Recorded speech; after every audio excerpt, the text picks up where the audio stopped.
Julia. We recently took a trip, and while riding in the car, I made a bunch of this fabric, twisted fabric cord. I'm going to be sharing with you today two projects that I made using this cord. They're both like a fabric textile necklace. I hope you enjoy this. Let's get started. I'm briefly going to share how I make my twisted cord. There's a video that I did a few weeks back on how I did this, and I'll link that down below, where I go over it a little bit slower and share how I started and how I add my new strands. But it's very simple. You just twist it, the back one twice, bring it to the front, twist it twice, bring it to the front. You always want to twist in the same direction.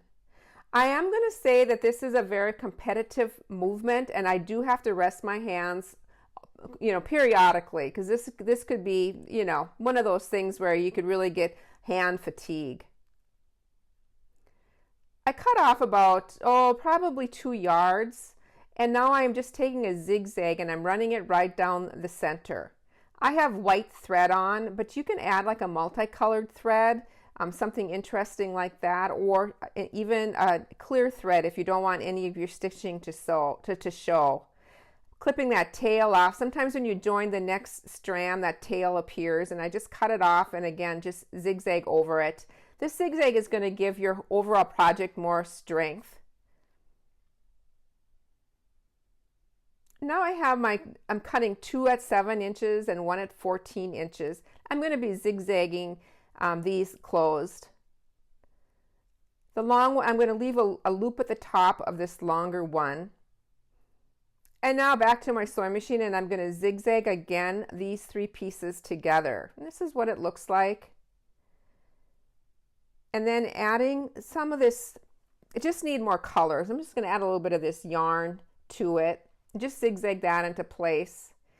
And now this loop I'm going to fold over, and I'm going to stitch it right pretty much in the middle of it. I'll show you kind of with my fingers what I'm going to do. This is where my cord is going to go, so I'm leaving that loop and then just going to be stitching this into place, and I'm just going to use a zigzag for that. And again, this is what it looks like.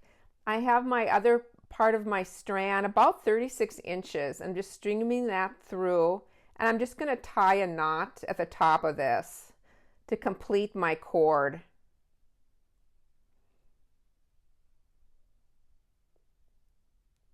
Now it's on to decorating my little pendant. I just brought out some of the things I had. This is a clay covered button that I made. I'll link that video down below too.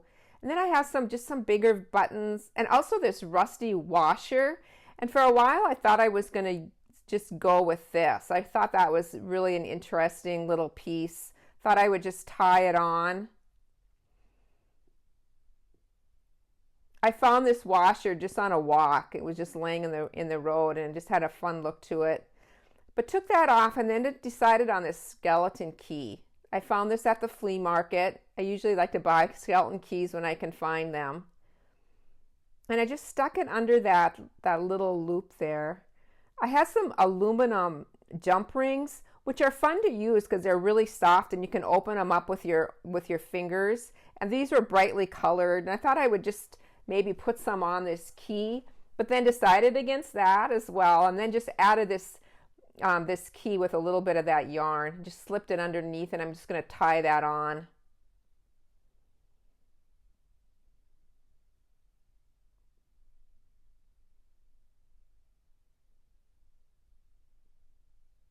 It's one thing when you just have a collection of things, you can just add and take away whatever works. And that completes that one.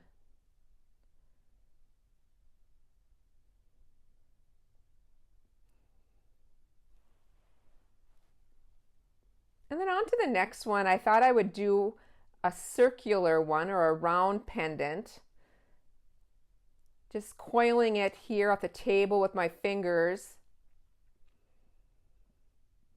And then decided just to take it to my sewing machine and to finish up with this. I'm starting it by just adding some stitches to that original coil going back and forth a few times on that, and then I'm just going to start doing my coil and doing a small zigzag to keep it all into place. With my right hand, I'm doing the twirling, and then with my left hand, I'm guiding that cord. The middle is kind of poking out there, but I do go over that with stitches at the end here. I think my circle ended up to be approximately 2.5 inches across. You can stop at whatever, however big you want it.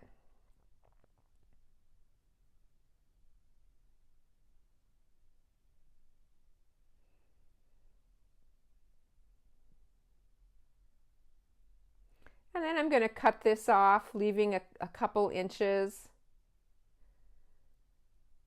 and then taking a straight stitch. And I'm going to be just going through the center of this a couple times to hold it.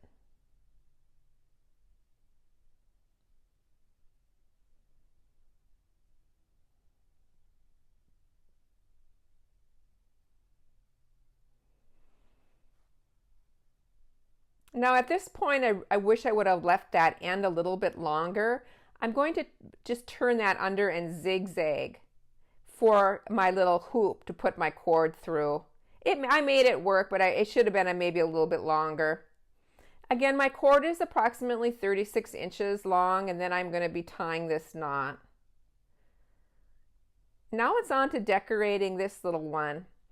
I had some of these bottle caps. They're strawberry soda bottle caps, and they're old. I got them at the flea market, and they have that original cork in them, with those old ones used to. And I'm running this through my Big Shot with the platform to flatten it. So now I have one of those little cork things flattened. And I'm just going to glue that into place using my fabric tack glue. Now, I'm not saying this is the best thing to do with your Big Shot. It's probably not. But I have flattened a lot of things with that Big Shot. Just love this. I love those old pop bottle tops. Fabric tack glue is going to work well for this. And that'll secure it. And then I thought I'm going to put a little dangle at the bottom. I have this beaded necklace that I found at the thrift store. I always look for the ones that are the beads are individually wrapped with wire. So then you can just take them apart as you need them. So that's a good thing to look for when you're at a garage sale or the thrift store. You can really reuse these beaded chains. I'm not a jeweler at all, but I just kind of make do with my little tools here. Just going to add a jump ring and then hook it to the bottom of this.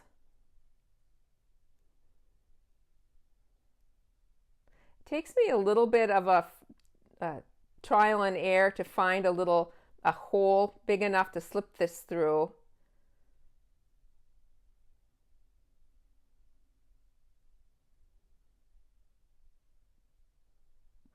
But then once it's through, it's just a matter of closing up this jump ring.